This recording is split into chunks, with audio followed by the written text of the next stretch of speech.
It's a poor country. But the one thing I felt all along, and I still do, is that it's not a third world country in the sense that we think of a third world country. Whatever negative connotations that comes to mind in your minds, it's statistically very poor. The lowest per capita income in Southeast Asia, 1,950 per capita GDP, that's close to Cambodia, which is even higher, and half the Philippines and about a quarter that of Thailand's, according to the World Population Data Sheet from the Population Reference Bureau. A lot of things are not totally known. Data is not hard and fast, but this is what they assume. Its standard of living is low. Its life expectancy is lower than the rest of its ASEAN neighbors, the Association of Southeast Asian Nations. And its infant mortality rate is very high. Its maternal mortality rate is very high. In the area, it's well at the bottom of most human development factors in Southeast Asia. And the Burmese, I mean, even Aung San Suu Kyi, when she first went into Bangkok in the spring of last year, she was stunned by the lights and the activity,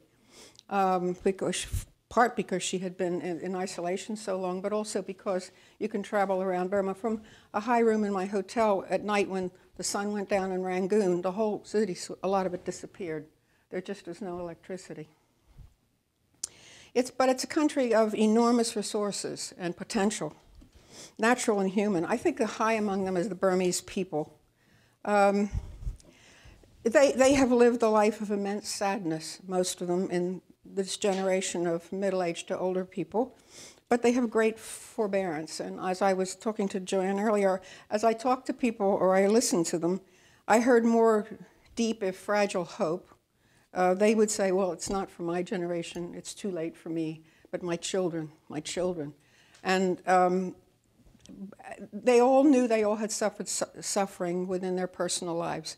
People who died too young because the medical care wasn't there, and other kinds of personal loss. The isolation from the world was very damaging to many people, especially because Burma was at one time, had a history of great intellectual achievement.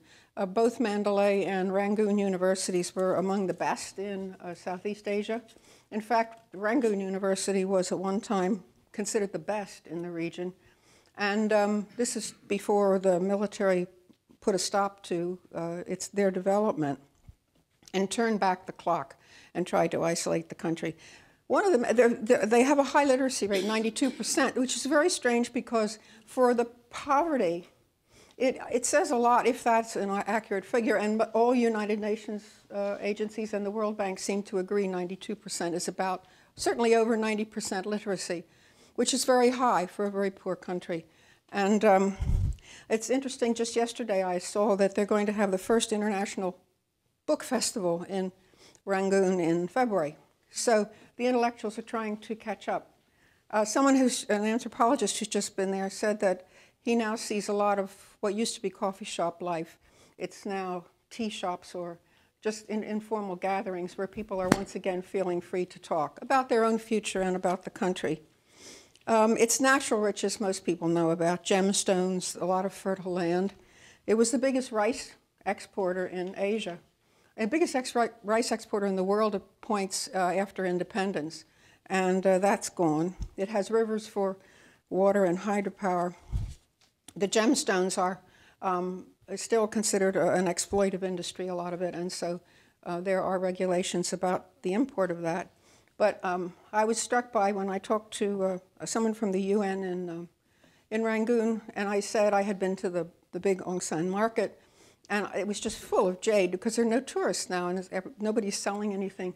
And he said, did you buy anything? And I said, no, because I don't know enough about gemstones. And he said, hey, you know, in Burma, you just walk on, jade is everywhere, so it's not worth anyone's while to fake it.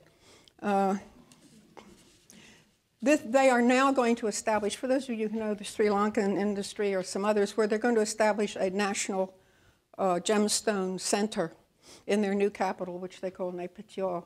And they're going to have much more control, they say, over the extraction and the sale. We'll see.